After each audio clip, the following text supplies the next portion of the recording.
श्री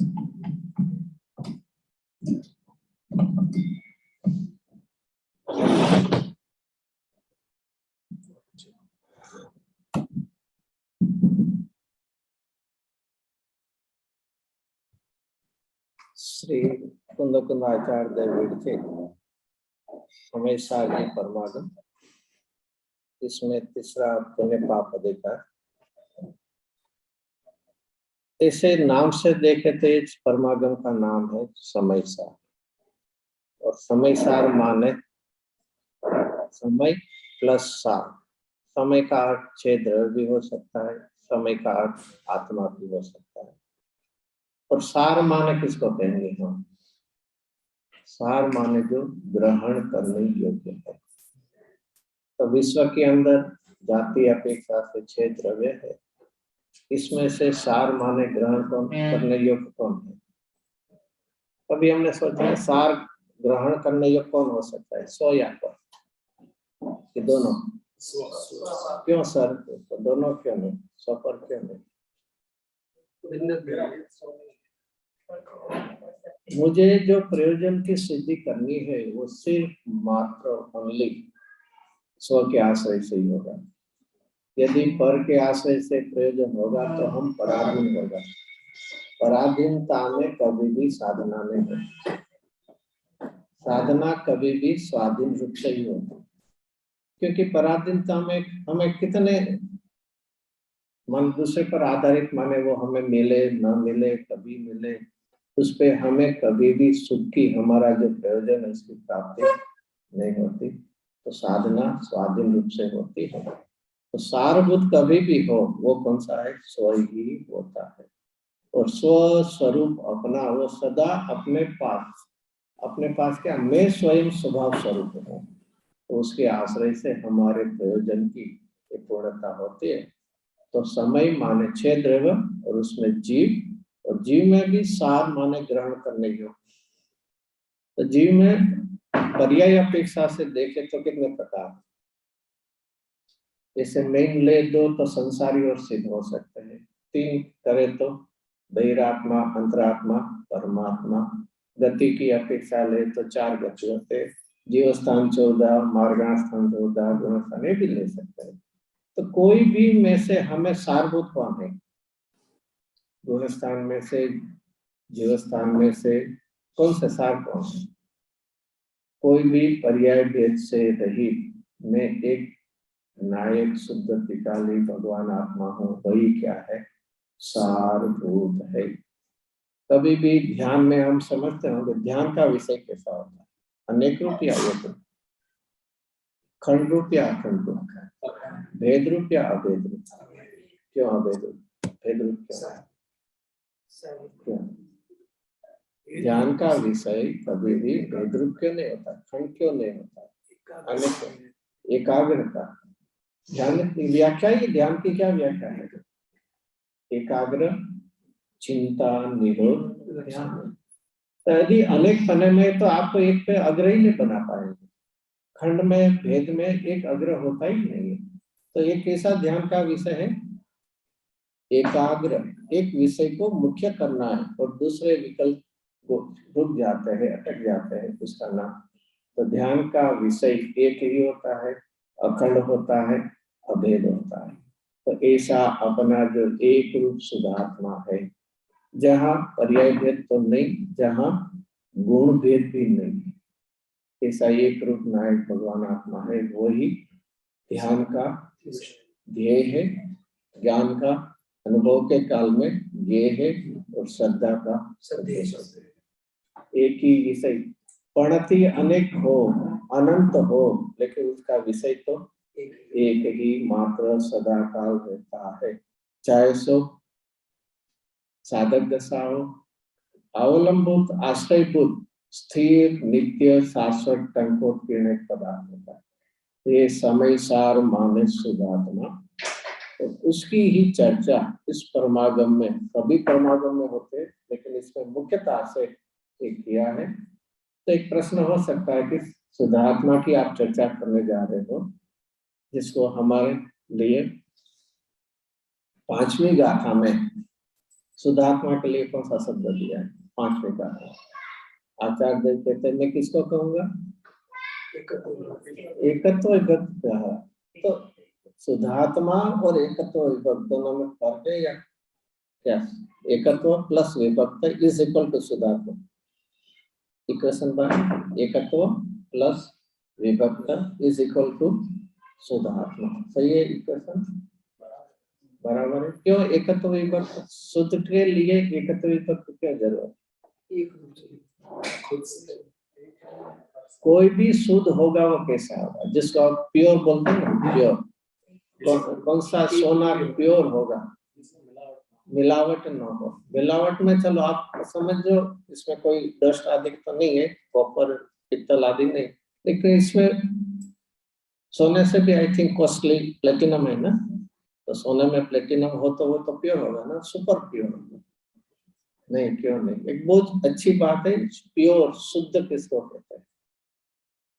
जैसे इंडिया में कोई होता है पानी वाला, दूध वाला होता है ना, जिसमें पानी तो रोज किसका डालता है? नल का डालता है। लेकिन वो बोले आज मैं प्योर बिस्लरी का पानी डाल के आया हूँ, तो दूध प्योर होगा ना?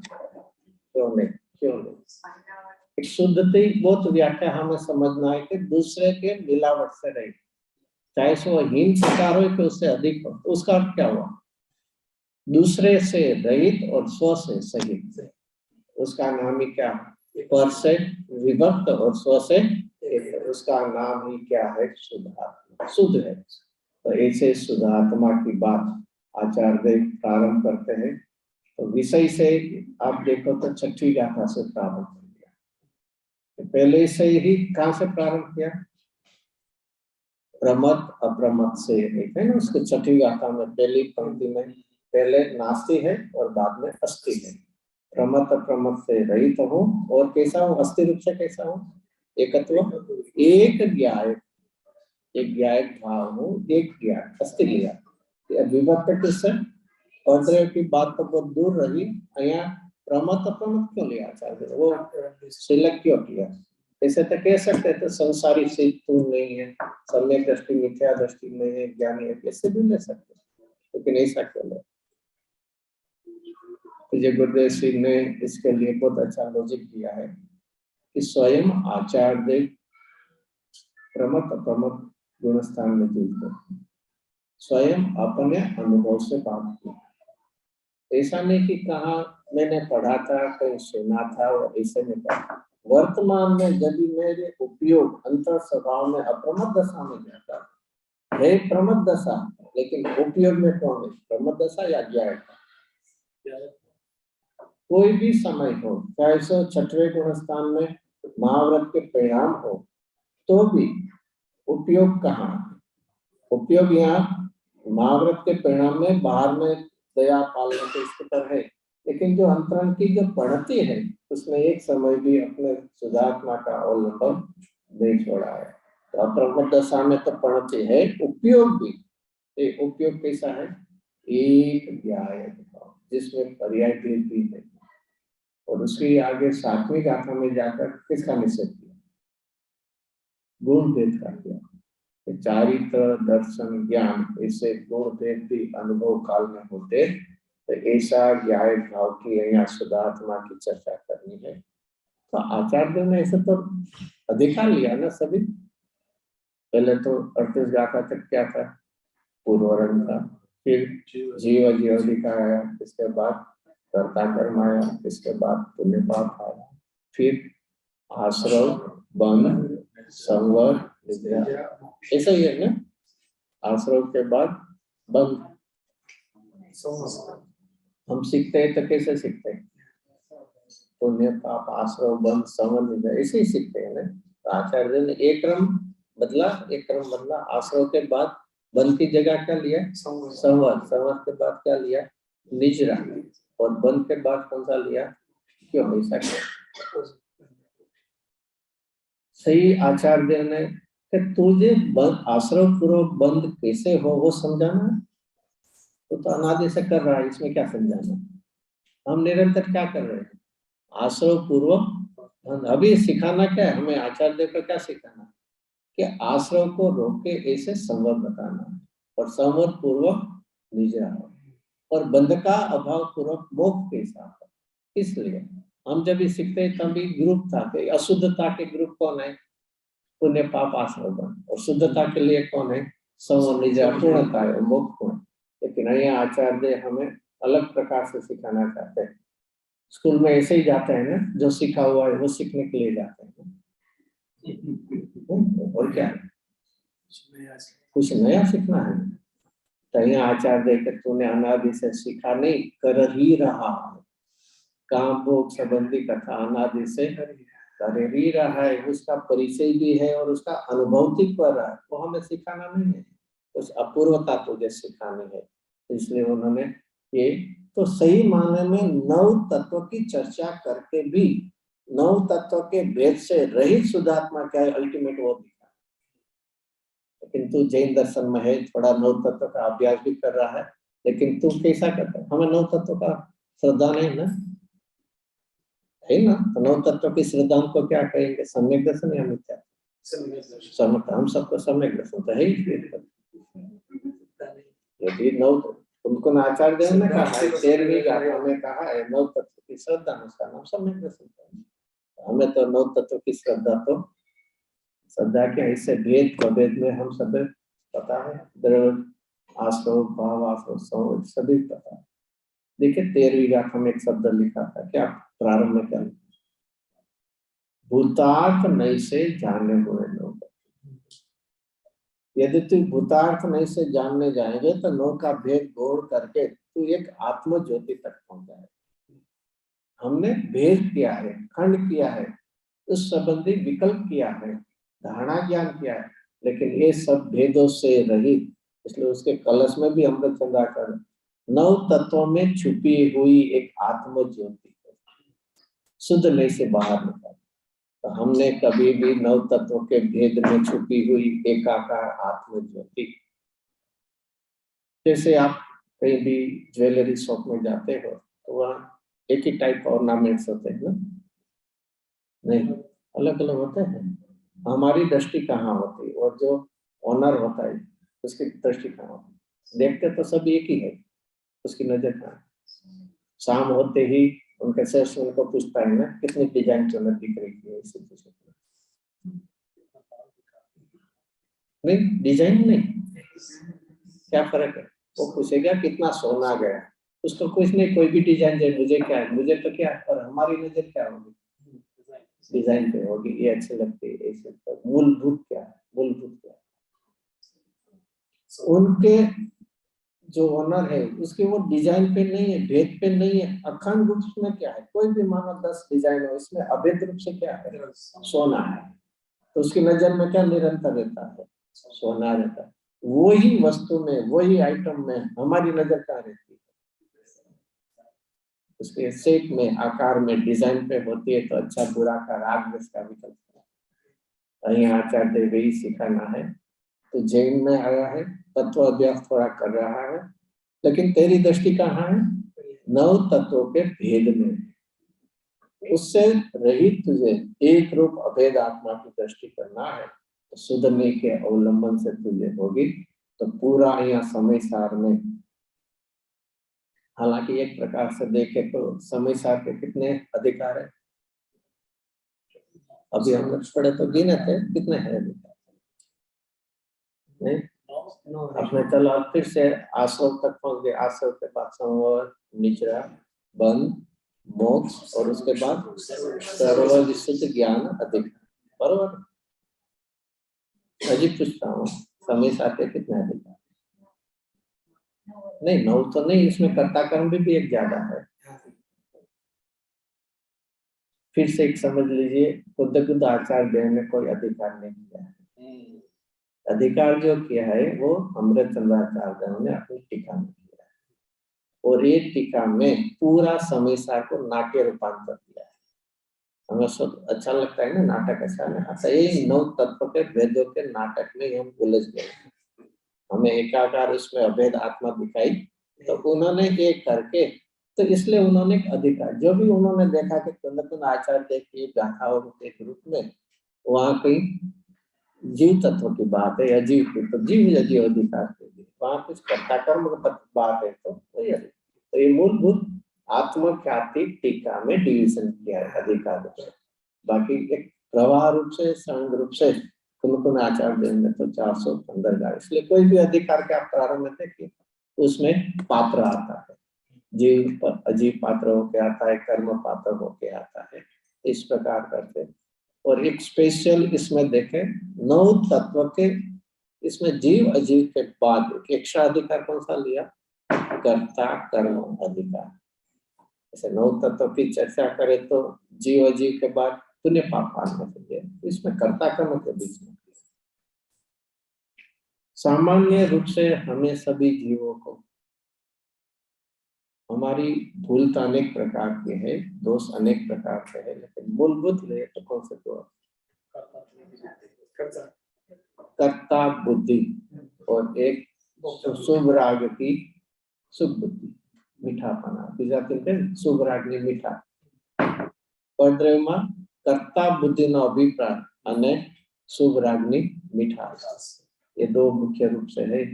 कहीं भी किसी को अशुभ में अच्छा लगता है उसके लिए तो जैन दर्शन का कोई प्रश्न ही नहीं, वो जैन दर्शन के आंगन में भी नहीं है। यहाँ जैन दर्शन में आके भी शुभ राग है, क्योंकि उसको ऐसा लगता है कि भाई जैसे हम बीमार होते हैं, हाई टेम्परेचर रहता है, इसमें से थोड़ा मेडिसिन लिया, कम हुआ, तो आज कैसा है तो क्या बोलेंगे, कुछ अच्छा है ना, अच्छा है ना, तो 100 डिग्री रहता है, पहले 2-3 डिग्री रहता था, अभी 100 जा तो अच्छा है ना, अच्छा है ना, अच्छा लगे निकालेंगे नहीं इसको, नहीं अच्छा तो है ही।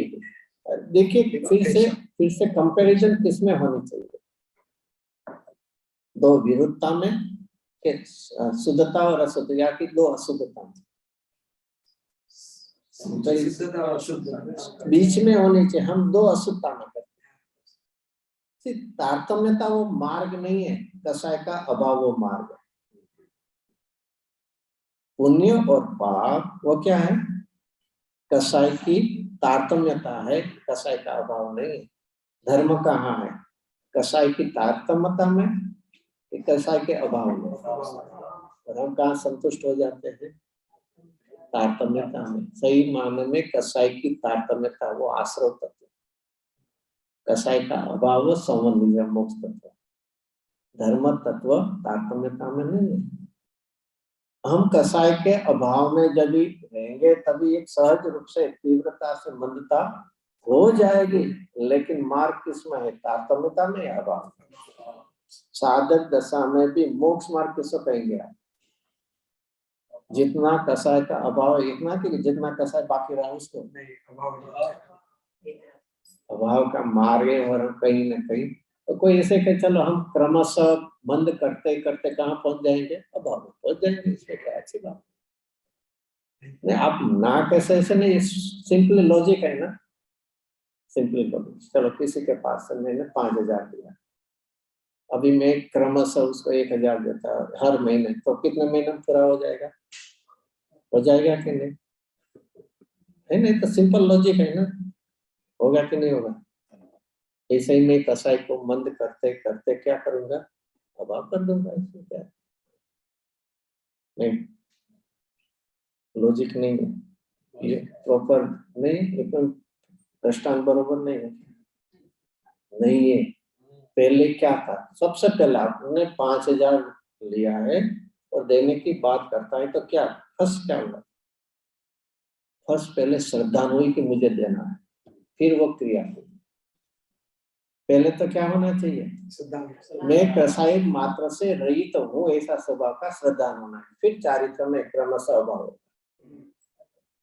हम क्या है, वो तो करते ही नहीं है कि कसाय का अभाव करना वो मार्ग है, ऐसा तो विश्वास करते नहीं, श्रद्धा तो करते नहीं, और तो मंदता नहीं होगी। सही में तुझे बेन सेना माटे से श्रद्धा रुंदाइलो कसाय का, हम मंदता नहीं, वो टेम्पररी, आप उसको क्या करते हैं, सरप्रेस पर दबाया हमने। अरे एक बहुत समझना है, हमारे कसाई दबाते हैं इसलिए हम मान लेते कसाई कम हुआ नहीं हुआ है, दूसरे कभी भी इतना उछल जाएगा। और ऐसा कहाँ होता है, निश्चित रूप से कहाँ, कौन से गुण स्थान में, याद रखना 11वें गुणस्थान में भी गए ना तो फिर वो हम गिर जाएंगे, ठीक है नहीं? निश्चित है कि नहीं? 11वें गुणस्थान में दवाई के साथ नहीं, निश्चित जाएंगे, गिरेंगे या नहीं गिरेंगे? से गिरेंगे, जाएंगे, वही तो बता रहा हूँ, गिरेंगे कि नहीं गिरेंगे? तो उसका क्या, हमने शपथ श्रेणी की बजाय उपसम श्रेणी में गए, उसका अर्थ क्या हुआ? अभाव का ये मार्ग है, तो कम पुरुषार्थ, वहां कोई उसका इससे उपयोग है ऐसा नहीं कहना चाहता हूँ, लेकिन मूल मार्ग क्या है? मंदता करना या अभाव करना, और मंद अभाव करने के लिए श्रद्धा में पहले उनका निषेध आना चाहिए कि मैं कसाई मात्र से रहित, मैं अकसाई वितरागी स्वभावी भगवान आत्मा। तो यहाँ पहले बहुत सुंदरता से हमें यहाँ आचार्य देव पर यहाँ नौ तत्व की बात को पढ़ता है, बात बताई, लेकिन अंतर तो उनके क्या बताना, ये सभी कसायों से रहित तेरा एक शुद्धात्मा जो शुद्ध नई के द्वारा प्राप्त होता है, ये शुद्ध नई के द्वारा यहाँ सभी चर्चा की है। इसमें अभी कर्ता कर्म की हमने बात ली थी, हमें 2 प्रकार की कर्ता बुद्धि का अभिप्राय है। कौन से 2 प्रकार? ऐसे कर्ता होना वो अच्छी बात है या बुरी बात है? आगे बंद अधिकार में भी आता है ना, अध्यवसान आता है ना, ऐसे तो आगे जीव अजी अधिकार में भी अध्यवसान शब्द आता है। अध्यवसान अच्छा है बुरा है? एकत्व अच्छा है या बुरा है?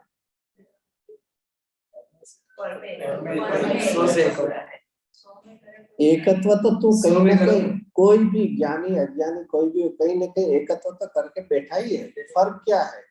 जो स्वपने में एकत्व करना चाहिए, इसके बजाय हम क्या करते हैं?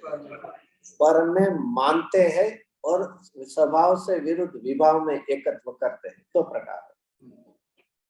पर में हम कर नहीं सकते हैं, पर में यदि हम एकत्व करें तो क्या होगा? हम स्वयं जड़ हो जाएंगे। यदि पर में हमने किया, या तो पर स्वरूप हो जाएगा या तो मैं, और उसका नाम क्या है? जीव अजीत तत्व संबंधी बोल। तो स्वयं में क्या हूँ? पर द्रव्य में, जहाँ इसके साथ क्या है? भिन्नता कैसी है? क्षेत्र भिन्नता ने तू माना है और अपने विभाव में एकत्व तू करके बैठा है। ये दोनों प्रकार का एकत्व है, वो छोड़ा के कभी भी पर या विभाव में एकत्व मत करना, स्व में एकत्व निश्चित रूप से करना, क्योंकि कहीं ना कहीं हम अपना अस्तित्व तो स्थापित करेंगे ना, हम कोई नास्तिक थोड़ी है। कहीं ना कहीं एकत्व तो स्थापित करना है, तो कहाँ करना है? स्व में। तो यहाँ पूरा कर्ता कर्म अधिकार, तो वो ज्ञान भगवान आत्मा है, उसमें एकत्व कर। और उसके प्रारंभ में ही आचार्य देव ने आश्रव से वेदनान की बात की, फिर बीच में परदेव से वेदनान में, और उस अधिकार का पूर्णा होती, क्योंकि उसके बाद तुरंत एक पुण्य पाप आता है ना। तो प्रारंभ में आश्रव से भिन्न, और अंतिम में कौन से आश्रव लिया? आश्रव के लिए कौन से?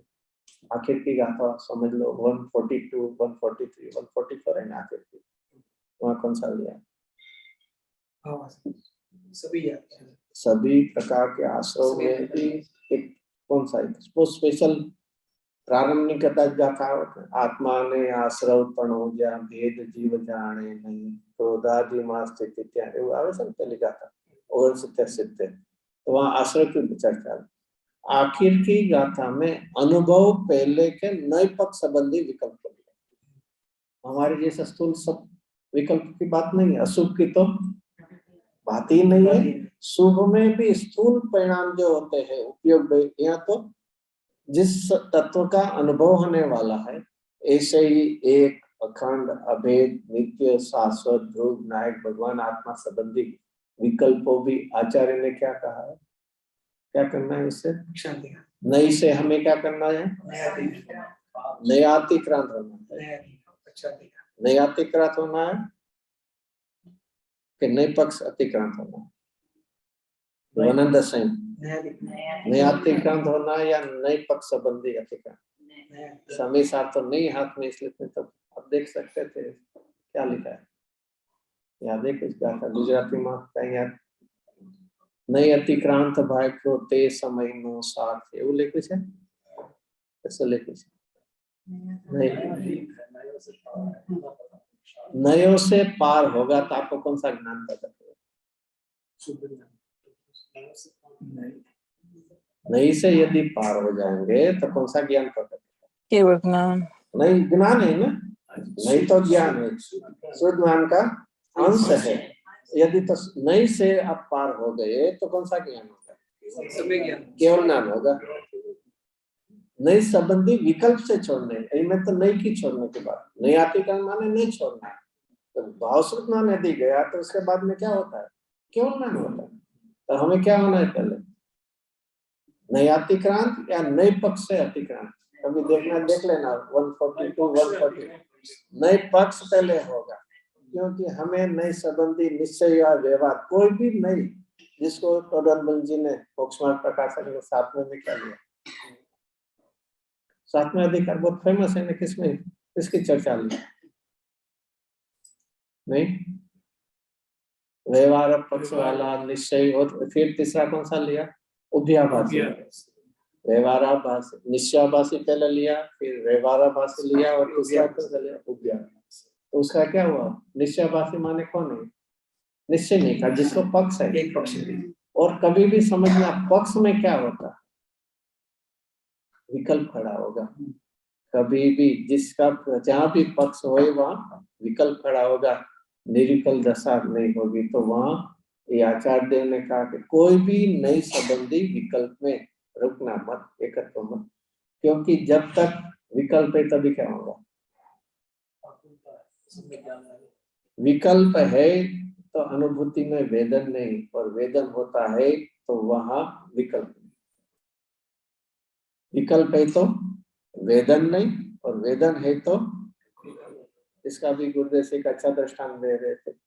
जब भी कोई घर में गेस्ट आए हो, सॉरी ये तो थोड़ा उपोद्घात के लिए पुण्य पाप अधिकार लेना है, लेकिन उसको कभी गेस्ट कभी आए हो तो उसके लिए, यहाँ तो कोई हो या न हो, इंडिया में तो वहाँ क्या बोलते हैं, हलवाई की दुकान पे स्वीट लेने को जाता है ना, तो जब भी जाते हैं तभी क्या करता है?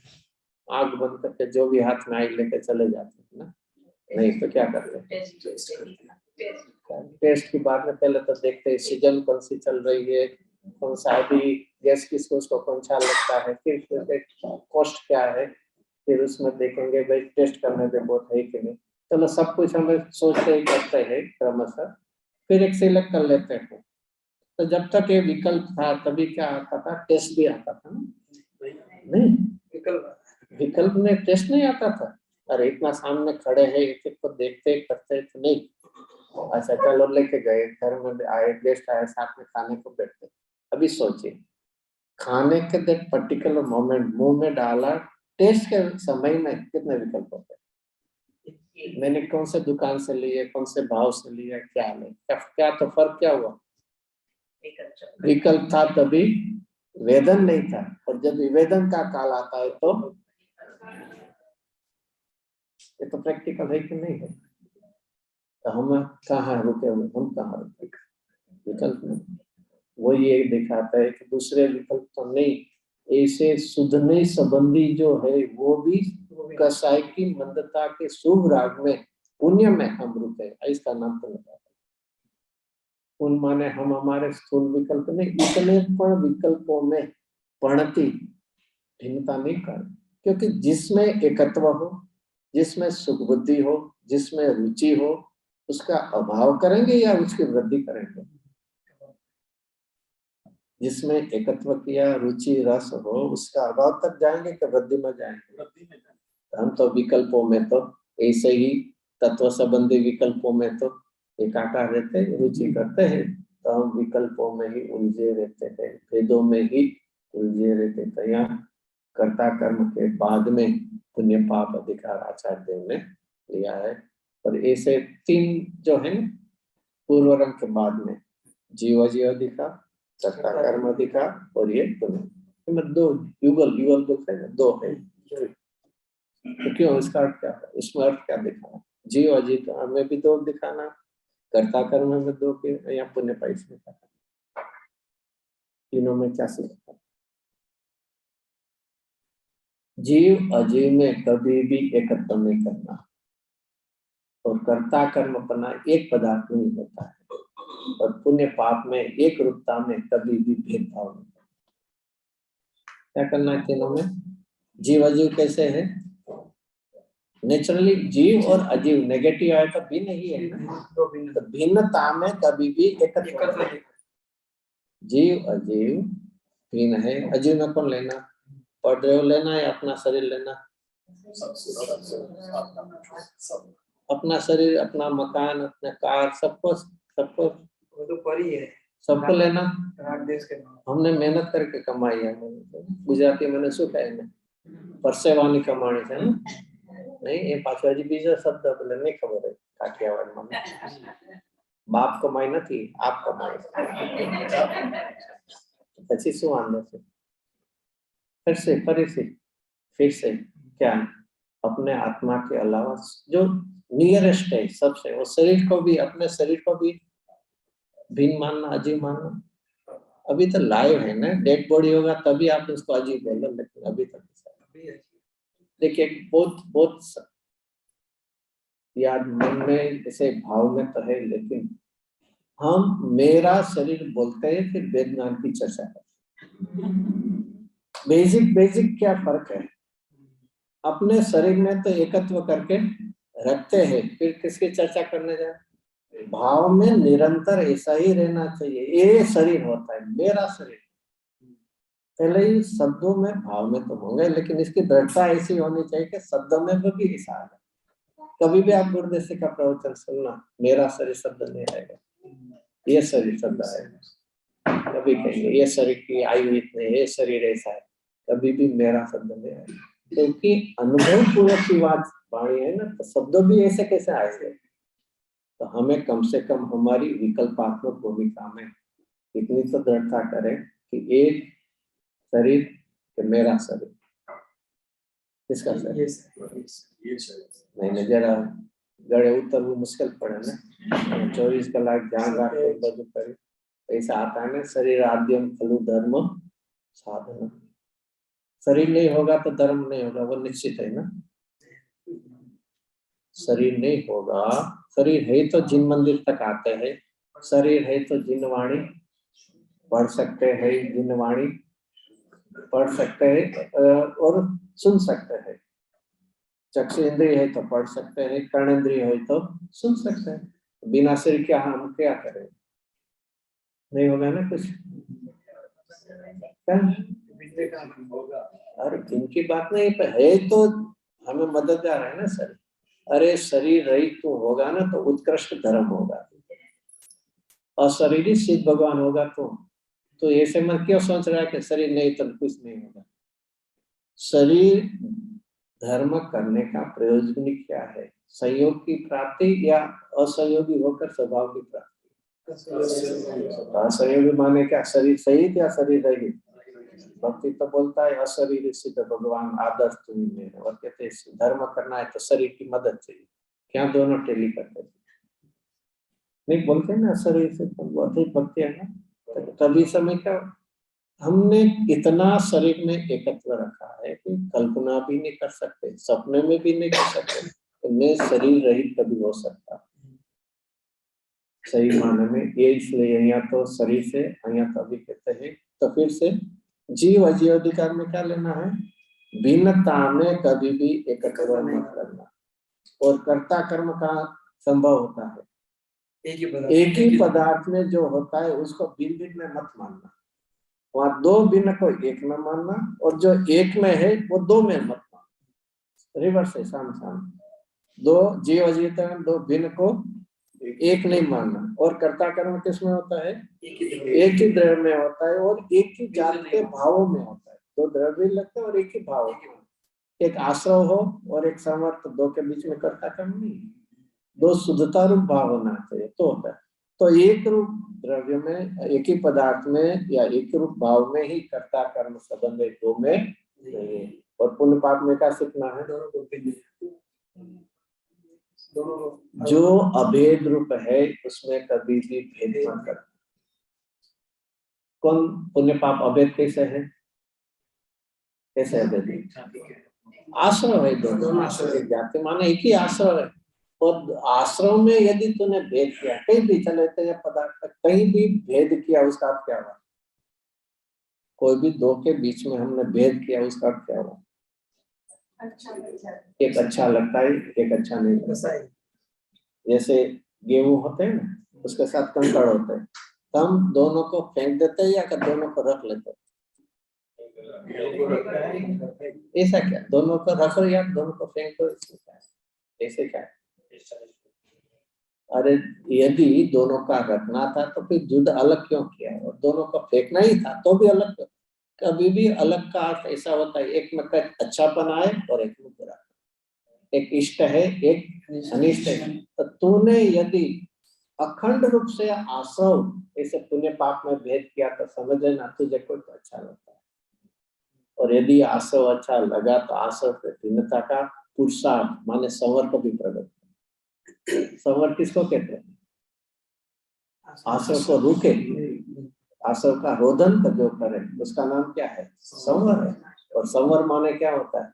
मोक्ष मार्ग की प्रारंभ है ना, जिसको सम्यक दर्शन को 6 डाला में दौलत मोक्ष महल की प्रथम, तो ऐसे ही संवर है मोक्ष मार्ग का प्रारंभ, निद्रा है मोक्ष मार्ग की वृद्धि है, और मोक्ष है वो पूर्ण। तो यदि तूने आश्रम में कहीं अच्छा बना लगा, और इस अपेक्षा से देखे तो मैं चैतन्य तत्व भगवान आत्मा हूँ, उससे अलावा जो भी है वो मेरे लिए कैसे है? पर में भी हम क्या यूज करते हैं? मैं ज्ञानमय हूँ, तो उसको क्या कहेंगे? यही मैं हूँ।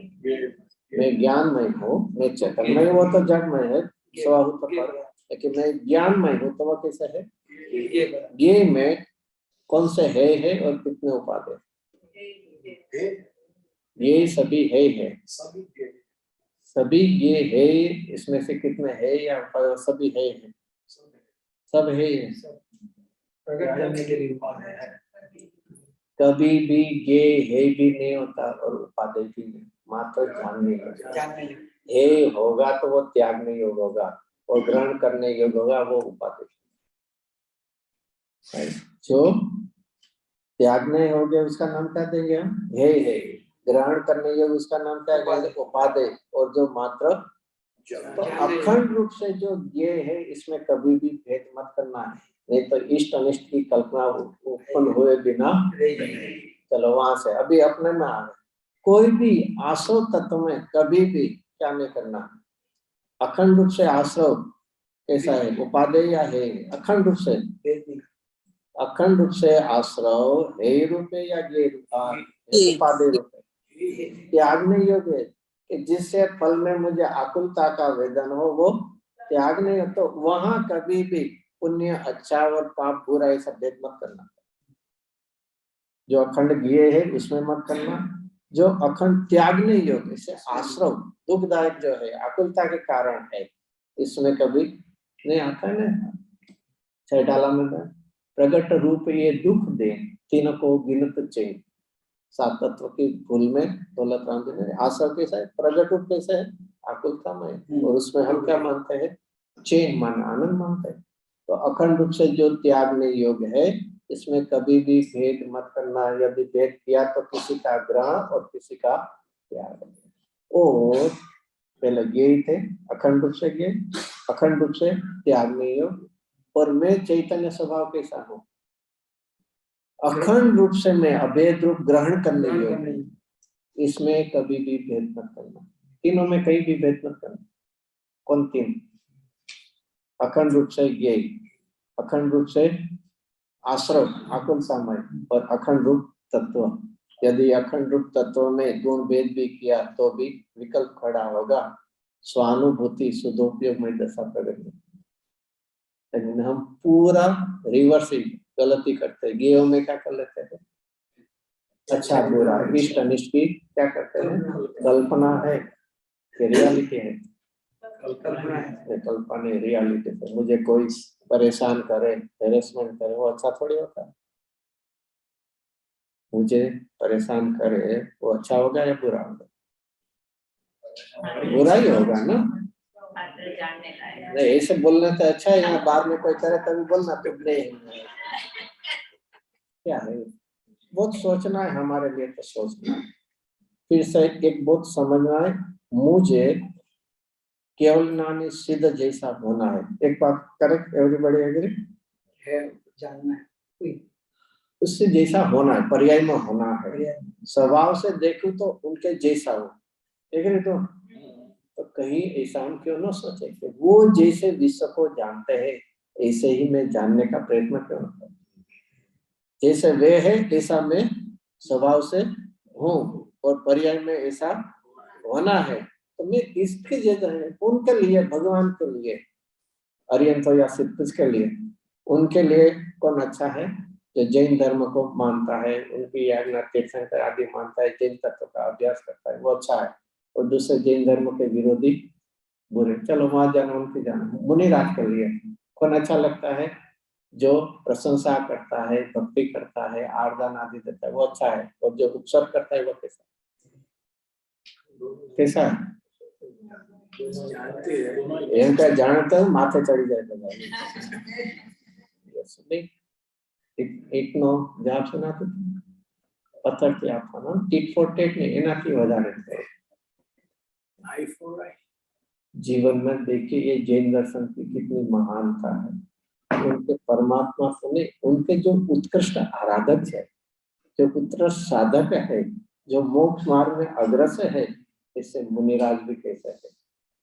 अरे उपसर्ग करने वाले के प्रति द्वेष भाव की तो बात दूर रही, वो कौन कर रहा है, किससे कर रहा है, साधन क्या है, किससे कर रहा है, क्यों कर रहा है, उन संबंधी भी उपयोग जिसका नहीं जाता। अब समझते होंगे कई उपसर्ग के समय में मुनिराज को कौन सा परिणाम होता है? 3 प्रकार के परिणाम हो सकते हैं, पाप के, पुण्य के, या तो वितराग का, है ना? 3 प्रकार, इसमें से कौन सा होगा? फिर से किसकी बात कर रहा हूँ? कौन से समय में, कौन सी परिस्थिति में? उपसर्ग के समय में। नेचुरली क्या होना चाहिए? पाप का उदय है तो कौन सा परिणाम होना चाहिए? पाप का ही उदय है ना, उपसर्ग असाता का उदय है, पाप का उदय। हाँ, तो बाहर होने पर भी है ना, तो परिणाम हमारा कैसा होना चाहिए? असाता का उदय, पाप का उदय। जैसे उनकी कितनी स्वभाव की और की झूठाव की दृढ़ता होगी। अरे पाप का असाता का उदय है तो पाप के परिणाम नहीं, पुण्य के परिणाम नहीं, मोक्षगामी के परिणाम, वही श्रेणी मान के केवल नाम प्राप्ति। ये जैन दर्शन के गुरु है। ये जैन दर्शन का कि जैसा परमात्मा जिनेंद्र दे ऐसा ही मुझे बनना है, तो वो जिस प्रकार से विश्व को देखते हैं इस प्रकार से मुझे देखना है। तो पूरा विश्व कैसा है? मात्र के जानने योग्य है, कहाँ भी इष्ट अनिष्ट की कल्पना करने योग्य नहीं है। इससे आगे आकर हमारे परिणामों में अभी क्या हो रहा है? आश्रय हो रहा है, पुण्य आश्रय और पाप। इसमें क्या करना है?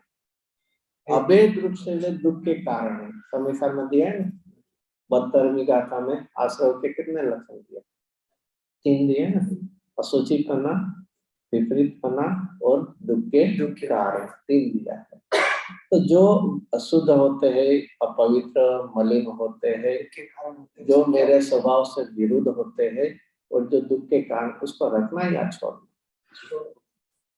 देखो पढ़ रहे तो छुटे हुए, उसको त्याग करना या ग्रहण करना? कर तो सकते, करते ही हैं हम, कर सकते नहीं, करते ही है ना।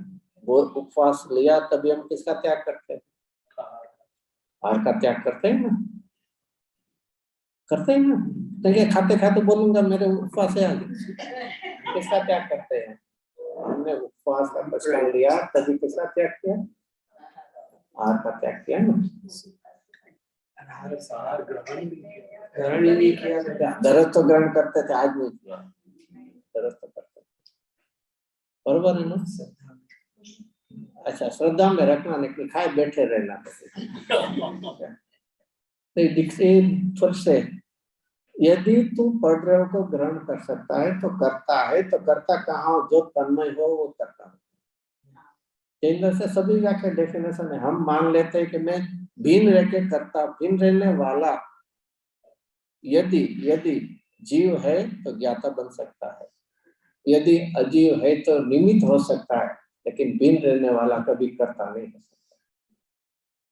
समय साथी 99 गाथा में हम कुंद कुंद आचंद यदि पर्दे को तुझे करना है छूट है, लेकिन कंडीशन कौन सी फुलफिल करना है, उसमें तन्मय हो जा, एक रूप हो जा, छूट है। जिसको 75वीं गाथा में कर्ता कर्म शब्द कहाँ होता है, व्यापक शब्द होता है, और व्यापक कहाँ होता है, तत्स्वरूप। ये जैन धर्म के सब बेसिक सिद्धांत फॉर्मूला है, प्रिंसिपल्स है, वो भी हम समझेंगे तो बहुत सरल है। तो फिर से पर्दे का तो प्रश्न ही नहीं, मैंने आहार छोड़ा ही नहीं, क्योंकि ग्रहण ही नहीं किया। क्योंकि ग्रहण क्यों नहीं किया, क्योंकि मैं उस रूप कभी हुआ, मैंने यदि किया है तो मुझे खाना है, ऐसा पहला कल विकल्प था, आज नहीं खाना है, कैसा विकल्प, विकल्प का ग्रहण है मेरे में, लेकिन वो पर पदार्थ का त्याग ग्रहण मैंने में है ही नहीं। तो फिर से वो ये रूप से है, ये आश्रय दुख रूप है, तो दुष्ट रूप में भी भेद क्या करना, तो एक को तो अच्छा मानेगा, दूसरे को बुरा मानेगा, तो आश्रय का अभाव तो हो रहा है। और फिर आगे लिया था आश्रय के आगे मेरे स्वभाव में भेद को यदि मैं देखूंगा तो अभेद नहीं आएगा, एकाग्र नहीं होगा, तो तुझे ध्यान का विषय ध्येय तत्व की प्राप्ति नहीं होगी। तो इसलिए यहाँ इससे पुण्य पाप में हम सामान्य रूप से रुके हुए, इसलिए यहाँ पुण्य पाप अधिकार है। इसमें फिर से एक बात लेनी है, पुण्य पाप अधिकार में यहाँ आचार्य देव मुझे गुरुदेव सिंह ने किसको छुड़ाया, पाप को छुड़ाया या पुण्य को छुड़ाया, पुण्य को भी छुड़ाया ना। हाँ, એટલે मुनिराज पर कभी भी पुण्य के परिणाम नहीं होते होते, अरे हमें छोड़ाते और स्वयं पुण्य के परिणाम होते। क्या होता है, टाइम हो गया आपका 12 बजे तक है, 12:30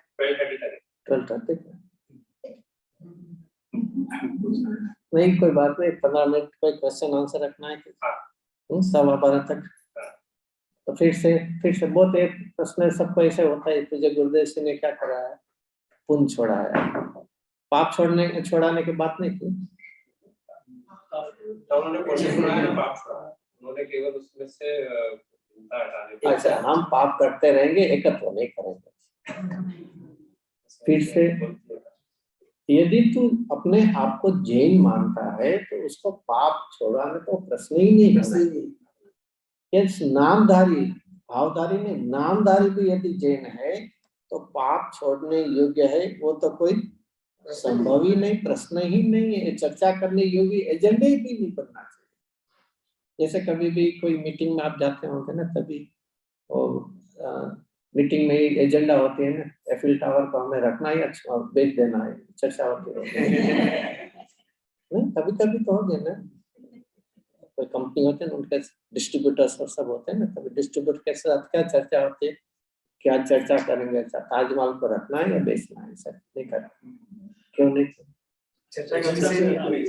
अरे पहले तो तेरे है ही नहीं, तेरा हो तो कुछ रखना या बेचने की चर्चा चलेगी, तेरे है ही नहीं तो क्या, तो पढ़ रहे हो तो मेरे में है ही नहीं। देखिए कभी भी जैन दर्शन का बेसिक फिर से हम भाव समझते हैं, लेकिन कभी भी चार अभाव को भी यथार्थ रूप से नहीं समझे। अभाव है ना 4 प्रकार के, कौन से 4 है सबको पता ही, चलो रिपीट नहीं करना। अत्यंत अभाव, अन्योन अभाव, राग भाव और इसमें अत्यंत अभाव किसको कहते हैं,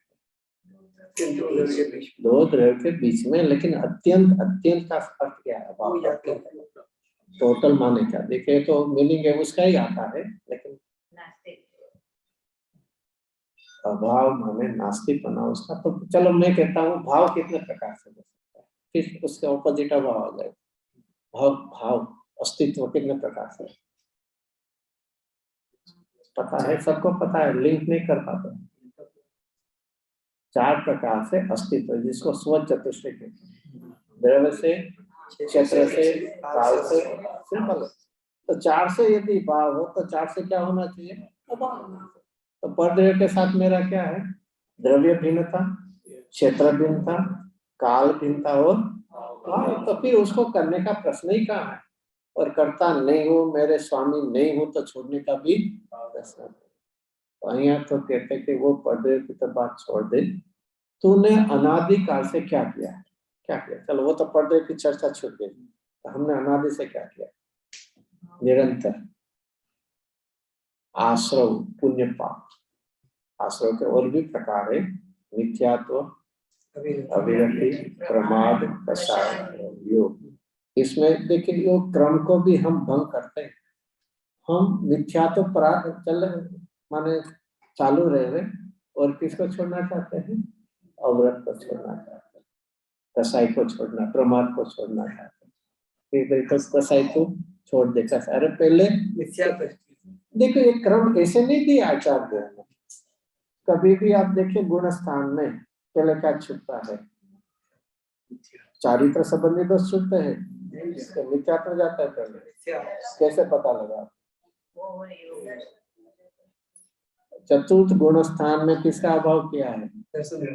दर्शन मोह का या मिथ्यात्व का। वो कर्म की अपेक्षा दर्शन में, बाकी परिणाम में। और उसका नाम ऐसा दिया है, क्या दिया है चतुर्थ गुण स्थान का?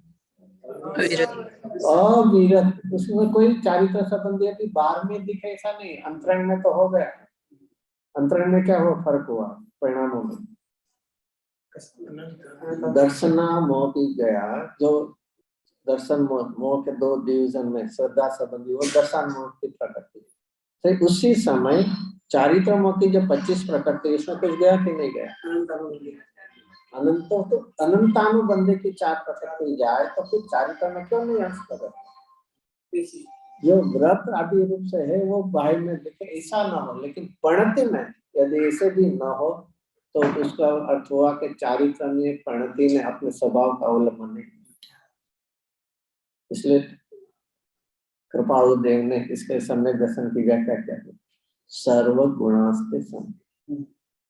सभी गुणों का अपने अपने, श्रद्धा में कोई क्रमिक कार्य होता ही नहीं। श्रद्धा में तो क्या पूर्ण होता है, पूर्ण एकत्व है या पूर्ण उसे भी, लेकिन चारित्र में ज्ञान में क्रम होता है।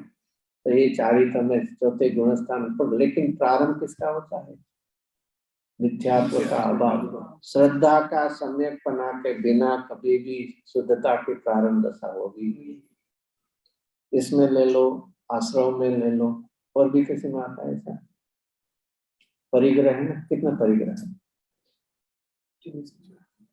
10 बहिरंग और 14 अभ्यंतर। तो 14 अभ्यंतर है, उसमें पहला नंबर किसका? मिथ्यात्व। मिथ्यात्व तो हटता नहीं, और किसको हटना चाहिए? 4 कसाय और 9 कसाय।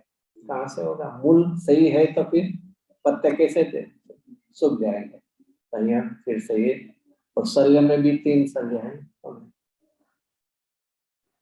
3 शल्य तो है ना, कौन से? माया, मिथ्या, निदान।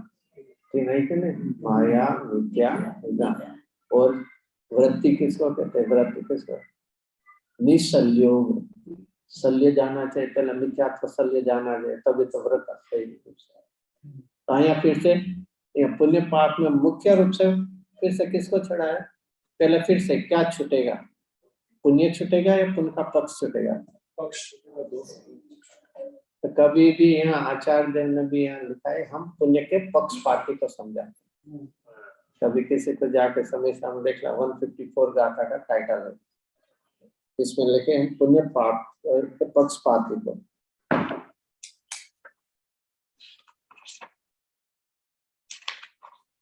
वन 154 गाथा है। फिर से देखो, वही शब्द में पढ़ता हूँ, संस्कृत में भी अथ पुनः अपि पुण्य कर्म पक्षपाती न प्रतिबोधना। क्या लिखा है सर? हिंदी अब फिर से भी, अब फिर से भी मानो, फिर से मानो। हम जो प्रारंभ की पुण्य पाप अधिकार कौन सी गाथा सकता है? 145 से। वही भी हमने किसका मूल कहना था? हमें पुण्य का पक्ष, पहले पुण्य का पक्ष छूटता है और बाद में, क्योंकि पुण्य का पक्ष और पुण्य दोनों में फर्क है। किस कौन सा गुण की परिणति में? पुण्य का पक्ष होना किसमें है और पुण्य की परिणति होना हो किसमें? पुण्य का पक्ष श्रद्धा संबंधी में आता है और पुण्य स्वयं चारित्र संबंधी। तो पहले क्या जाएगा? पुण्य का और जाएगा। अरे पुण्य का पक्ष यदि पुण्य ही पहले चले जाएंगे तो मुनि राज को तो उत्कृष्ट सुख ले सकते हैं। और मुझे तो लिखा है ना कि मुनि दशा में अशुभ का तो कोई संभव ही नहीं रहा है, तो उनको तो उसका है, तो पहले क्या छूटा था? यदि तू पुण्य का पक्ष करेगा ना तो उत्कर्ष पुण्य भी नहीं होगा। 148 प्रकृति है, इसमें पुण्य की प्रकृति में उत्कर्ष कौन सी है? तीर्थंकर नाम कर्म, तीर्थंकर नाम कर्म। तो तीर्थंकर नाम कर्म भी हमारे जैसे जीवों को भी बंद हो सकता है ना। हमें तीर्थंकर पर हम बांध सकते हैं ना, उत्कर्ष रूप से पुण्य करे तो अभ्यास जिनेंद्र प्रजा पर बांध सकते हैं ना। सम्यक दृष्टि होना, तो उन्हें तो पक्ष पुण्य छोड़ दिया है ना, पुण्य का पक्ष छूटा है और पुण्य नहीं छूटा है, क्योंकि चारित्र का पूरा पुरुषार्थ, पुण्य होना वो चारित्र और उसका पक्ष छूटना वो श्रद्धा। तो फर्क है, हम दोनों इतना मिक्स कर लेते हैं कि पुण्य का पक्ष रखते हैं और पुण्य का अभाव करना चाहते हैं, कभी भी नहीं होगा। शायद होगा, एक कभी भी होगा तो मंद होगा, अभाव नहीं होगा, क्योंकि जिसका पक्ष है उसका कभी भी अभाव करने पाएंगे नहीं। तो पुण्य पाप अधिकार में फिर से सुनना है, समझना है कि प्रथम क्या करा। अंततः तो पुण्य भी छोड़ना है, नो डाउट, पुण्य भी छोड़ना है, पक्ष छोड़ना है, लेकिन पहले पक्ष छूटे बिना कभी भी पुण्य का अभाव होने, पाप की तो प्रश्न ही नहीं करते। तो इसलिए 154 गाथा के टाइटल में अभी फिर से भी पुण्य कर्म के पक्षपाती को समझाने के लिए उनका दोष देते हैं। तो हमें फिर से पुण्य पाप अधिकार में ये समझना है, सीखना है, अंततः तो पुण्य पाप दोनों ही छोड़ने के लिए। लेकिन प्रथम ये सिखाता है क्या है, चारित्र के पुरुषार्थ में क्रमशः होता है, तो पहले पाप छूटता है, बाद में पुण्य छूटता है, लेकिन दोनों छोड़ने योग्य है ऐसा अभिप्राय, विश्वास, श्रद्धा एक ही समय में होता है। कभी भी ये यहाँ ट्रेन में ट्रैवलिंग तो करते नहीं, लेकिन पता है ना, रेलवे स्टेशन गए, बुकिंग विंडो है, वहां हम क्या करेंगे, जो बुकिंग क्लार्क को है पैसा दे के क्या कहेंगे, हम टिकट दे दे, बराबर, सही बात है ना? नहीं तू टिकट दे दे, मुझे कहा कि तुझे मन हो तो दे। तो क्या होता है वहां, निर्णय प्रथम है और पूरा एक्शन क्रमिक होता है। टिकट लेंगे, स्टेशन जाएंगे, ट्रेन में बैठेंगे, तो जो एक्शन है चारित्र जिसको बोले, वो कैसा होता है, क्रमशः होता है। लेकिन वहां जाके ऐसे ही नहीं बोलेंगे कोई भी देख, वहां तो निश्चित रूपता से, तो पहले श्रद्धा पहले निश्चित है, तो पहला निश्चित क्या करना है, पुण्य पाप दोनों छोड़ने योग्य है। श्रद्धा का एक समय में ही पूरा पुरुषार्थ हो जाता है, लेकिन चारित्र संबंधी में पहले क्या जाता है, पाप जाता है और फिर पुण्य जाता है। नहीं तो ये इसलिए तो ऐसा है कि जिसने शुभाशुभ से आशय से भिन्नता भेदनाम किया है उसको ही उत्कृष्ट होता है। कोई भी मिथ्या दृष्टि होगा तो उसको उत्कृष्ट शुक्र ऐसा हो सकता है, लेकिन तीर्थंकर प्रकृति नहीं बांध। तीर्थंकर क्या 63 सुला का पुरुषों में कहीं नहीं था। तीर्थंकर तो बहुत की दूर की बात है, लेकिन 63 सुला का होता है, चक्रवर्ती होते 24 तीर्थंकर, चक्रवर्ती, वासुदेव। तो यहाँ फिर से पुण्य पाप का तो प्रारंभ बाद में देखेंगे, लेकिन मूलभूत पहले क्या दिखाया, जीव अजीव अधिकार में हमें क्या कराया, भेदभाव जीव और अजीव दोनों के बीच में, और यहाँ समय सार की शैली में उनके लेवल स्टैंडर्ड से अजीव माने कौन होता है, हाँ जीव नहीं माने सारे पदार्थ माने पुद्गल, धर्माधर्म, आकाश का। आप फिर से मैं कहूँ, अजीव की एक व्याख्या और से बता दीजिए। अजीव माने जिसमें स्पर्श रंग वर्ण, उसका नाम क्या है, अजीव है ना। मेरे से सभी अजीव एक चीज है वर्ड में। हाँ तो वही है, स्पर्श रंग वो अजीव होता है ना, वो अजीव नहीं होता है, पुद्गल होता है, और पुद्गल वो अजीव का एक डिवीजन है। बाकी यदि स्पर्श रंग है तो वो पुद्गल ही मिलना, नहीं तो फिर तो अन्य द्रव्य से वो अजीव नहीं होंगे। एक अजीव ये क्या है, एक जाति नाम, और पुद्गल धर्माधर्म में क्या है, व्यक्तिगत जैसे नाम है, हम सब ह्यूमन बींग्स है, लेकिन सबका अलग अलग नाम है, एक जाति है ह्यूमन बींग, मनुष्य है, ऐसे ही अजीव, और अजीव का एक क्या है, सब डिवीजन। तो जिसमें जानने का सामर्थ्य नहीं है वो सिंपल रहे, जिसमें जानने की ताकत नहीं है, सामर्थ्य नहीं है, उसको हम क्या कहते हैं? अजीव। इसको ही जड़ कहें। तो समय सार की शैली ऐसी है कि जो 5 अजीब रह जिसे कहते हैं उसमें तो जानने का सामर्थ्य नहीं है, लेकिन पर लक्ष्य से जो आश्रय होते हैं उसमें भी जानने की ताकत नहीं। आश्रम में कभी ताकत है? ज्ञान पढ़ते में है, तो उसमें भी ताकत नहीं है, इसलिए उसको भी क्या कहेंगे? अजीब में डाल दिया। ये समय सार के लिए हाईएस्ट लेवल डिग्री में। अरे इससे आगे भी कोई भी भेद के विकल्प होते हैं। कौन से भेद के? आश्रम संबंधी नहीं, पर्याय भेद संबंधी नहीं, गुण भेद संबंधी भी कौन खड़ा होगा? विकल्प ही होगा, और विकल्प में जानने का सामर्थ्य नहीं है, तो गुण भेद तक के भी विकल्प जो है सबको कहाँ डाल दिया है? अजीब में डाल दिया है। तो इससे आगे कर्ता कर्म, फिर से पढ़ रहे हो का तो कर्ता जिससे क्षेत्र भिन्नता है, अत्यंत अभाव लिया था, जिसमें जिसका अभाव हो उसका वो कर्ता बन सकता ही नहीं, और कर्ता बने तो अभाव कहाँ रहा? तो पढ़ रहे हो की तो बात नहीं, फिर भी समय सार में किसका कर्ता नहीं बनना? किसका? उसका तो बन ही नहीं पाता है, लेकिन किसका बनना नहीं है? जिसका कर्ता बनने से फल में भोक्ता आकुलता का हो, उसको भी मुझे नहीं करना। ज्ञान भाव में ही साथ में आनंद है, ज्ञान आनंद के साथ अविनाभाव है, और जो राग द्वेष विभाव है वो दुख के साथ अविनाभाव। तो जिसका करने से फल क्या आएगा? आकुलता है। तो कोई भी विकल्प कहाँ तक का लिया था हमने? नहीं पक्ष संबंधी का विकल्प का भी मुझे करता नहीं, वो करता कर्म समाप्त। और यहाँ पुण्य पाप में कहते कोई भी पुण्य आखिर में पुण्य से कर्म से क्या होगा? मुक्ति मिलेगी अंततः। ऐसे ही थोड़ा 1-2-4 पुण्य करे तो आकुलता है, लेकिन पुण्य का घड़ा है, वो पुण्य से भरते रहेंगे तो एक बार ऐसा समय आएगा वो घड़ा क्या है? फट जाएगा, और उसमें से क्या निकलेगा? मोक्ष निकलेगा। पुण्य करते करते नहीं छोड़ना नहीं, हम करते ही जाएंगे तो सबसे चलो टाइम तो हो गया, उससे बोलते चलो फिर लेंगे तो लेंगे, उसके बाद है कुछ प्रश्न हो इसमें बारे में जो भी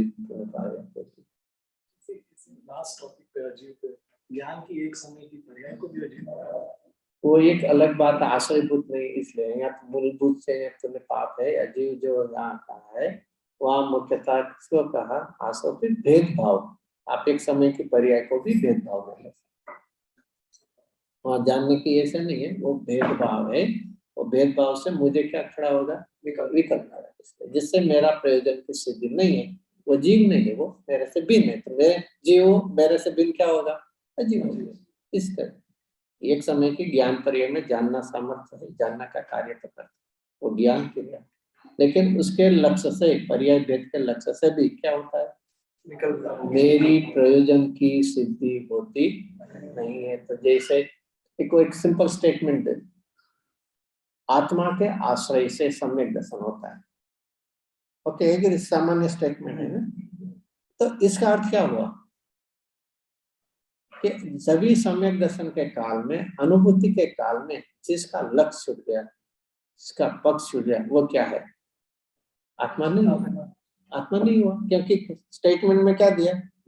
आत्मा के आश्रय से, आत्मा के लक्ष्य से सम्यक दर्शन होता है। उसको रिवर्स से आप पढ़ लो कि जिसके जहाँ से सम्यक दर्शन जिसके आश्रय से नहीं होता, वो सब क्या होना? आत्मा से भिन्न होना चाहिए। तो आत्मा नहीं है तो वो क्या है? अनात्मा है। तो यह जीव है तो वो क्या है? इस प्रकार की शैली निर्मल पर्याय को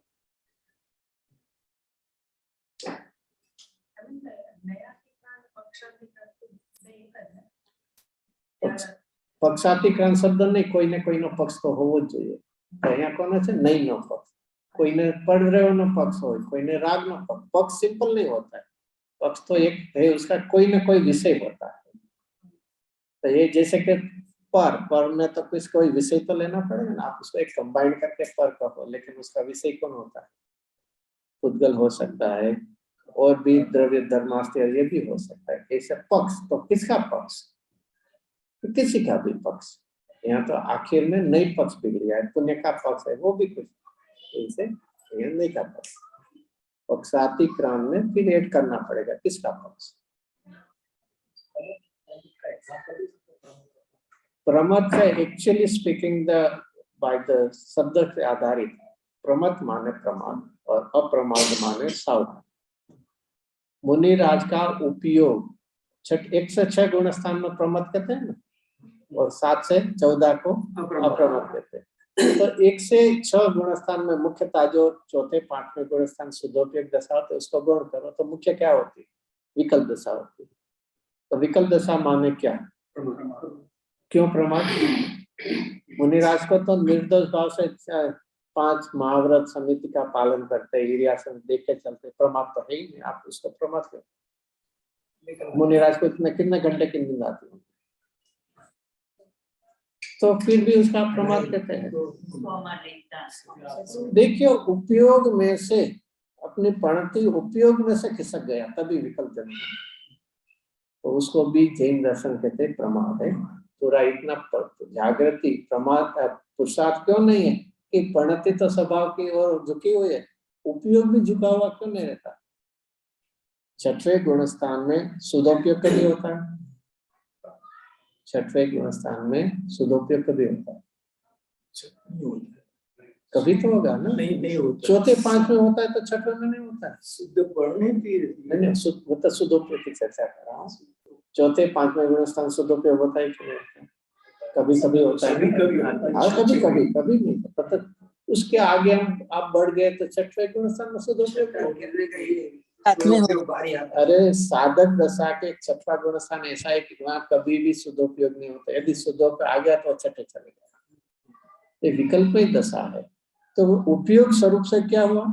च्युत हुआ। एकत्व नहीं करता है पर में, लेकिन अस्थिरता से च्युत हुआ।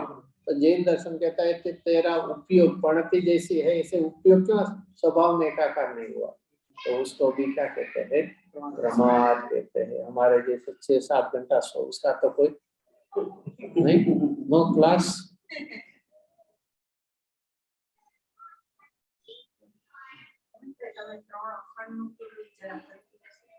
पूरा विश्व अखंड रूप से ये है और पूरा पुण्य पाप आश्रव अखंड रूप से अद्वैतामय है और अपना त्रिकालिक नायक भगवान आत्मा अखंड रूप से उपाधि। तो जो ये है उसमें भी भेद मत करना, नहीं तो इष्ट अनिष्ट की कल्पना होगी। हे में नहीं करना, नहीं तो एक अच्छा लगेगा एक बुरा लगेगा। और अखंड आश्रयभूत तत्वों में यदि तूने भेद किया तो विकल्प खड़ा, कहीं भी तेरी प्रयोजन की सिद्धि नहीं।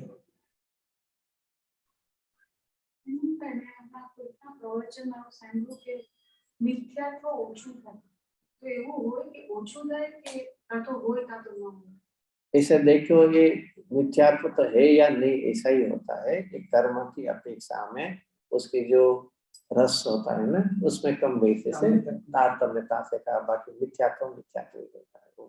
उसमें ऐसे चारित्र में जैसे क्रमशः वृद्धि होती है ऐसा नहीं होता। ऐसे कहते हैं ना कि ग्रहित मिथ्यात्व और अग्रहित कहते हैं। तो ग्रहित गया तो इस अपेक्षा से अग्रहित होता है। इसमें से और भी एक शब्द आते हैं ना, सम्यक सम्मुख मिथ्या दृष्टि। इसमें एक कर्म की प्रकृति की रस की अपेक्षा से तारतम्यता से कहा गया। बाकी प्रणति में मिथ्यात्व तो मिथ्यात्व ये कब तक है? जब तक स्वानुभूति नहीं होती। उसके पहले भी एक सूक्ष्म विकल्प का जो है वहां तक भी मिथ्यात्व मिथ्यात्व।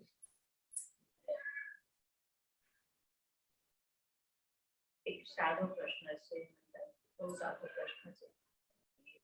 ત્યારે સ્વાધ્યાયમાં આવીએ છીએ ત્યારે બહુ અવભાવ થાય છે, સમજાય છે, ખ્યાલ આવે છે કે કઈક ક્યાં મારી ભૂલ થાય છે, પણ ચાલુ લાઈફમાં આવતા તરત જ કશાય ભાવ ઉત્પન્ન થઈ જાય છે, એનો ખ્યાલ પણ આવે છે। હવે this is a very much individual way, बाकी जनरली हमें कभी भी तत्व अभ्यास करे उसका हमारे जीवन में उसका फल क्या आना चाहिए। कुछ भी हम कार्य करते हैं अल्टीमेट फॉर सम पर्पस, कोई प्रयोजन हेतु के लिए करते हैं। तो यहाँ जहाँ तत्व के कषाय मात्र से मुझे रहित होना है, गुण भेद के विकल्पों से भी रहित होना है, तो फिर हमारे जीवन में ऐसे परिणामों तो होना ही चाहिए कि कोई भी उदय प्रसंग में हमें एकाकार नहीं करना। જે બેન્સી के शब्द है क्यारे पण उदय प्रसंग में एकाकार।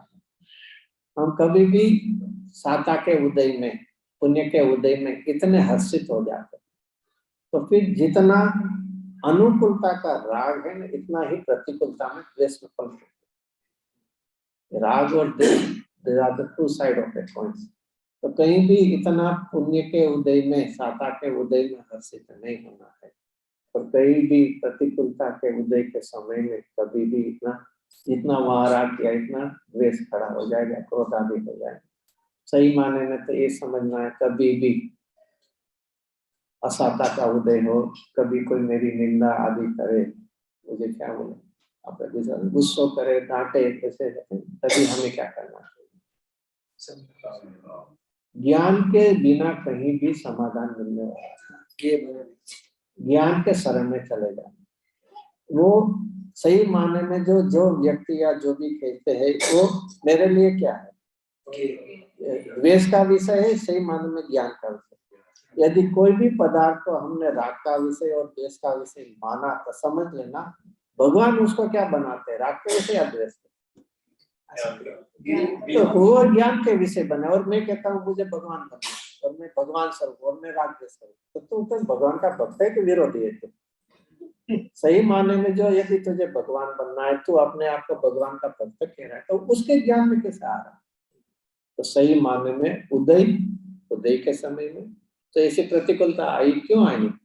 कि भूतकाल के मेरे ही भावों का एक फल है। मुझे किसी के प्रति नहीं, तो मुझे क्यों मेरी निंदा की, मेरा कोई दोष नहीं था, तो जाते भाई मारो कोई वहां गुनो न तो ने तुमसे न गुस्सा करो। अरे कोई हो ही ना हो, भूतकाल में तू क्या करके आया?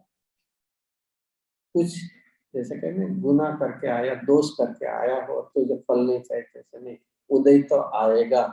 उस समय हमें हमारे ज्ञान के समाधान, मेरे ही किए हुए भावों का ये फल है, इसमें कोई जीवों की कोई इसमें नहीं है, ऐसे करके। और इतना तो समझ लेना, हमारे जीवन में तो क्या, मुनि राजों के जीवन में कभी उपसर्ग आया होगा? बहुत ऐसा अपने से कम आया हुआ, ज्यादा आया, ज्यादा भी आया होगा। उन्हें किसी क्या बिगाड़ा तो नहीं है किसी का? अरे अभी नहीं बिगाड़ा है, लेकिन भूतकाल में क्या था? सैनिक राजा क्या कहा है? એટલે दृष्टांत ऐसे मत समझ, आत्मा में ऐसे मत लेना है, अभी साथ पहले न रखना है ना, तो समझ लिए उनको क्या होता है, समाधान होता है या पीड़ा का दुख होता है? हमारा चारित्र में कमी है तो थोड़ा आकुलता है, समझ पूरी समाज, लेकिन साथ में क्या है? सम्यक दर्शन, साइड सम्यक दर्शन है, ज्ञान का समाधान है, तो आकुलता की बेहदता नहीं है। आकुलता की क्या है? मर्यादा है। हमारे जीवन में तो क्या है, जब तक मिथ्यात्व है, अनंतानुबंधी कसाई, तभी मत समझना हमें कसाई तो थोड़ा ऐसा नहीं, कितना है अनंतानुबंधी, तो कम से कम तभी ज्ञान में समाधान करना कि मेरे ही पूर्व भावों का ये फल है। भूतकाल में दोष किया था तो वर्तमान में ये मिला है, लेकिन वर्तमान में ऐसा परिणाम करूं कि भविष्य मेरा उज्जवल। आप समझ लीजिए, एक सक्सेसफुल लाइफ किसको कहेंगे? अब मैंने बहुत करोड़पति बने, ऐसा हेल्दी थी, लास्ट तक उसने कहीं भी बीमारी नहीं थी, और ऐसे भगवान ने बुला लिया, भगवान बोला लेता नहीं, भगवान आप ऐसे, भगवान मैंने हल्का चलता बोला, खबर नहीं भगवान ने आवा काम सोचता शरम नहीं आवती? चमार लोगों काम से भगवान ने कुछ सोचते चलो जीवन में कभी जैन के मुंह में से कैसे शब्द ही नहीं आते। तो फिर से कहीं भी ये समझना, फिर से सक्सेसफुल लाइफ किसको कहते हैं? कि जैन स्मशान यात्रा में 5000 लोग आते हैं, उसके में प्रार्थना सभा में बहुत से लोग, तो आप किसको कहेंगे सक्सेसफुल लाइफ? भविष्य में कभी भी रिग्रेट्स न हो, पश्चाताप करने का योग न बनो, समझना वर्तमान में योग्य सम्यक दर्शन वो तो है ही, वो तो है। फ्यूचर में कभी अरे मैंने योग मिला था लेकिन मैंने कुछ नहीं किया, हमें कभी भी भविष्य में पश्चाताप न करना पड़े, ऐसा हमारा अभी का जीवन होना चाहिए, तो सभी को हमें समझ लेना चाहिए। जो तत्व अभ्यास हम करते हैं उसका हम इतना दृढ़ता से, रुचि से उसका ग्रहण करें कि कभी भी उदय प्रसंग में हमारे ज्ञान में निरंतर समाधान रहे। तो ऐसा प्रयत्न करना। कभी भी जैन दर्शन में निराशा की तो बात ही नहीं है। एक बहुत क्षणिक राजा के जीवन में से उत्कर्ष, चलो टाइम तो हो गया, फिर से थोड़ा तो लिमिट तो होना ही चाहिए। फिर से उनके एक जीवन में तीनों उत्कृष्टता हुई। कौन सी उत्कृष्ट? पाप कौन सा बनते हैं? सातवीं नरक। इससे कोई आप कितना अधिक कसाई कर ही नहीं पाते थे। नित्यात्व अलग बात है, यह तो चारित्र संबंधी की बात है, ठीक है। सातवीं नरक उत्कर्ष, और उत्कर्ष पुण्य की प्रकृति कौन सी है? उनकी प्रकृति दोनों एक है, एक्सट्रीम है दोनों। और अपनी साधना में मुनि दशा भी नहीं है, लेकिन क्षायिक संबंध एक जीवन में कर सकते हैं कि नहीं? सातवें नरक का आयुष एक आत्मा ने जिसने बांधा था वो क्षायिक संबंध प्राप्त कर सकता है, वो तीर्थंकर प्रकृति बांध सकता है। तो हमने तो अभी सातवें नरक जैसा तो कसाई किया ही निश्चितता से, कोई नहीं बांध सकता। तीर्थंकर के योग में ये दोनों गति खुलती है, सातवें नरक और मोक्ष। तो हमने तो किया ही नहीं, हमें डरना नहीं है, हमें एक विश्वास लाना है। मुझे जो तत्व ज्ञान मिला है, तत्व अभ्यास मिला है, सच्चे देव शास्त्र गुरु मिला है, उनकी मैं साधना करके मेरे परिणामों को, अभिप्राय को मैं दृढ़ बनाऊंगा, तो मेरी साधना में जीवन प्रारंभ